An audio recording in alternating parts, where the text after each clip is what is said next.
અમદાવાદમાં વિરમગામની સરકારી હોસ્પિટલની બેદરકારીનો એક વિડીયો મામલે એક્શન લેવામાં આવ્યું। વિરમગામ સરકારી હોસ્પિટલમાં બેદરકારીનો વિડીયો વાયરલ થતા બાદ તંત્ર જાગ્યું છે। હોસ્પિટલ તંત્રે બેદરકારી મુદ્દે નર્સ, મેડિકલ ઓફિસર, સિક્યુરિટીને ફટકારી છે નોટિસ। રાત્રે દર્દીને સરકારી હોસ્પિટલમાં સારવાર ન મળતા ખાનગી હોસ્પિટલમાં દાખલ કરવા પડ્યા। દર્દીના સગાઓ વિડીયો ઉતારી વાયરલ કરતા તંત્ર દ્વારા લેવાયા છે પગલાં।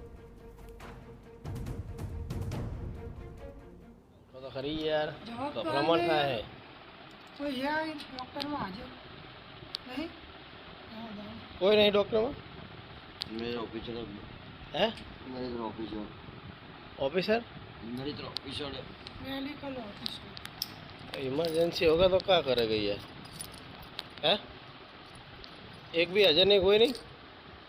ઉલ્લેખનીય છે કે વિરમગામ સરકારી હોસ્પિટલમાં પોતાના દર્દીને લઈને આવેલા સગાને કડવો અનુભવ થયો। દર્દીને સારવાર આપવાને બદલે ફરજ પરના કોન્ટ્રાક્ટ કર્મચારીએ ઉડાવ જવાબ આપ્યો। તબીબ હાજર હોવા છતાં દર્દીને સારવાર આપવામાં ન આવી, જેને કારણે દર્દીને ખાનગી હોસ્પિટલમાં દાખલ કરવા પડ્યા।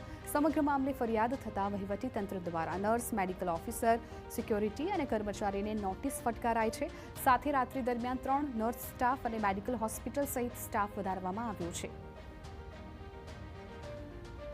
સવારે અમે મારા મમ્મીને ગાંધી હોસ્પિટલ લઈને આવેલા। એમને છાતીમાં દુખાતું હતું, એ બધું ચક્કર આવતા હતા, એના કારણે અમે લઈને આવેલા। તો પછી ત્યાં આવેલા તો ડૉક્ટર સ્ટાફ કે કોઈ પણ વ્યક્તિ હાજર ન હતું। એક વ્યક્તિ હાજર હતો, તે સૂતો હતો।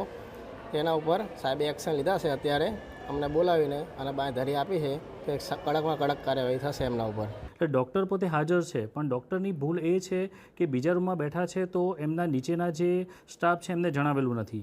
તો ડૉક્ટર જે આવેલા છે અસારવાથી એમને પણ અમે નોટિસ આપેલી છે। અન્ય જે 2 સ્ટાફ નર્સ છે કે જે પોતે રૂમમાં હાજર નથી તેમને પણ બેદરકારી દાખવી છે, એ બદલ એમને પણ નોટિસ આપી છે અને